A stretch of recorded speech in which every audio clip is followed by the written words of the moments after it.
Excalibur. Excalibur wasn't just some fancy sword sitting in a stone waiting for the chosen one. It was a political power move wrapped in steel and legend. When Arthur pulled it free, he wasn't just proving his worth. He was announcing to every warlord in Britain that their time was up. The blade supposedly cut through anything, but its real power was psychological warfare. Imagine being a rival king and hearing that your enemy carried a sword blessed by the Lady of the Lake herself. That's the kind of reputation that wins battles before they even start. Excalibur didn't just make Arthur king, it made resistance seem pointless. The sword's scabbard was even more broken. It prevented the wearer from bleeding out, basically making Arthur unkillable in combat. When he lost the scabbard, boom, mortal wound at Camlann. The lesson? Sometimes the most legendary weapons aren't about the blade, they're about the story that comes with it. 2. Mjolnir. Thor's hammer. Mjolnir was basically ancient mythology's version of a smart weapon. This thing had a targeting system that made modern missiles look primitive. Throw it, and it would find its mark no matter what stood in the way. Mountains, armies, or whatever else was dumb enough to get between Thor and his target. But here's where it gets really wild. Only Thor could lift it. Built-in security system courtesy of some seriously advanced dwarven engineering. The hammer would come flying back to his hand like a loyal dog, except this dog could level cities. Mjolnir wasn't just about smashing frost giants, it was a symbol of divine authority, a reminder that some power was off-limits to mortals. The sound of thunder wasn't just weather, it was Thor's hammer doing its job. When enemies heard that rumble, they knew Judgment Day had arrived. 3. Kusanagi. The Kusanagi sword from Japanese mythology came with one hell of an origin story. Found inside the corpse of an 8-headed, 8-tailed serpent, this wasn't your typical blade. Susanoo, the storm god, had to get creative to kill the monster. He got it drunk and then went to work with his sword. When he carved up the beast, Kusanagi was just sitting there in its tail like some twisted prize inside a deadly piñata. The sword could control wind, which sounds pretty until you realize that means it could summon hurricanes on command. In the wrong hands, Kusanagi could turn a clear day into a natural disaster. The blade became one of Japan's 3 imperial regalia, basically their version of a crown jewel, except this crown jewel could slice through steel and redirect typhoons.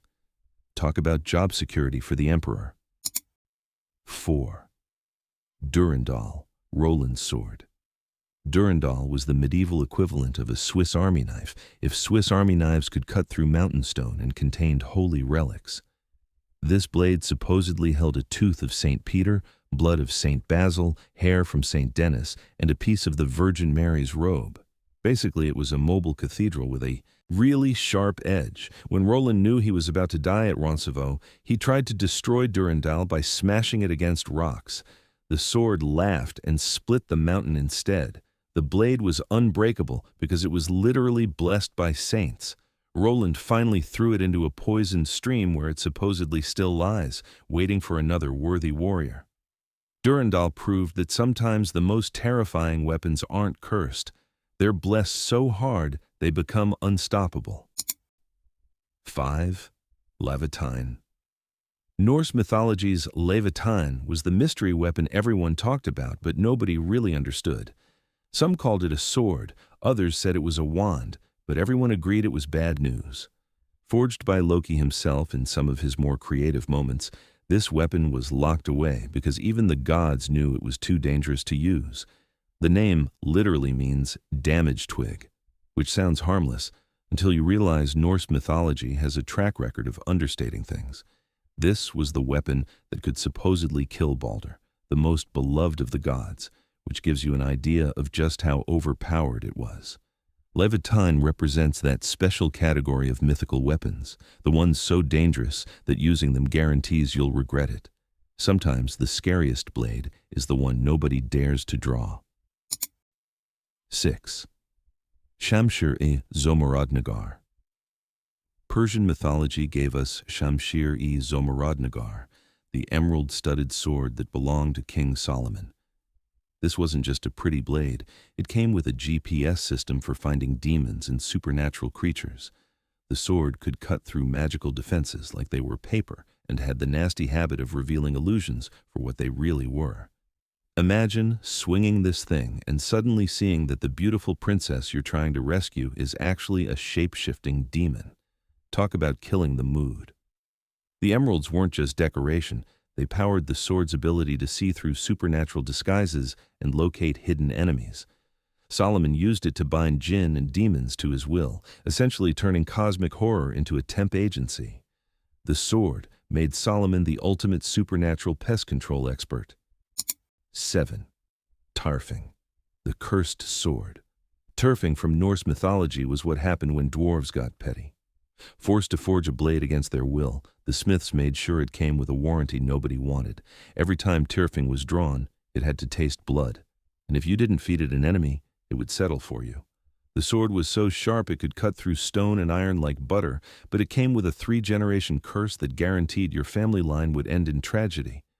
Tyrfing was the ultimate monkey's paw weapon, incredibly powerful, absolutely guaranteed to ruin your life. It passed from hand to hand, leaving a trail of dead heroes and broken dynasties in its wake. The sword proved that sometimes the most dangerous enemy is the weapon you're holding. 8. Sword of Damocles, the Sword of Damocles. Wasn't technically a weapon you wielded. It was a weapon that wielded you. Suspended by a single horsehair above the throne, it turned every moment of power into a reminder that death was one tiny snap away. Damocles thought being king looked pretty sweet until he spent dinner knowing that any sudden movement might be his last. The sword was psychological warfare at its finest, turning paradise into paranoia. It wasn't meant to fall, it was meant to hang there, making you sweat. The real genius was that the sword didn't need to be magical or blessed. Physics and gravity were terrifying enough. Every ruler who heard the story got the message loud and clear. Power comes with a price, and that price is sleeping with one eye open forever. 9. Caladbolg. Celtic mythology's Caladbolg was the rainbow sword that put all other blades to shame. This weapon could extend to any length its wielder needed, growing from a normal sword to a massive lightsaber that could sweep entire armies off the battlefield. In the hands of heroes like Fergus MacRoish, Caladbolg could slice the tops off 3 hills with a single swing. The sword wasn't just sharp, it was conceptually sharp, cutting through the very idea of distance and defense. When Fergus got angry and swung it in battle, he accidentally carved valleys into the Irish landscape that you can still see today. Caladbolg was what happened when you took the idea of a sword and cranked it up to 11. It didn't just win fights, it redrew maps. 10. Harpe. Perseus's sickle sword harp was specifically designed for one job, decapitating things that normal weapons couldn't touch. With its curved blade and adamantine edge, this wasn't just a monster killer, it was a monster killer that could cut through supernatural defenses. When Perseus needed to behead Medusa without looking at her, Harpe was the tool that made it possible. The sword could cut through anything, including the necks of immortal gorgons, which puts it in a pretty exclusive category. Harpe proved that sometimes you need specialized equipment for specialized problems. You don't bring a regular sword to a Medusa fight, you bring the cosmic can opener. The weapon was so effective that it became the go-to blade for heroes facing impossible odds against mythological nightmares. 11. Gram. Sigurd's sword. Gram was forged from the fragments of his father's broken blade, making it the ultimate inheritance with interest. When Sigurd reforged the weapon, he created something so sharp it could split a hair dropped on the blade and cut through an anvil without dulling. But Gram's real claim to fame was dragon slaying. This was the sword that killed Fafnir, one of the most powerful dragons in Norse mythology. After bathing in dragon blood, the sword became even more lethal, basically getting a supernatural upgrade from its first major kill. Gram represented the idea that some weapons grow stronger through use, feeding on the legends they create. Every victory added to its power, making it less of a tool and more of a living legend that happened to have a really sharp edge. 12. Zulfikar's cousin, Dhul-Fiqar.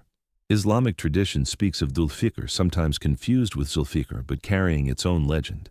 This two-pointed sword was said to have been gifted directly from heaven, its bifurcated tip designed not just for cutting, but for trapping enemy blades.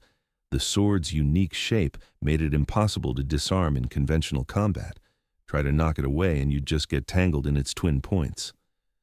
Dhul-Fiqar was the thinking warrior's weapon, requiring skill and intelligence rather than just brute force.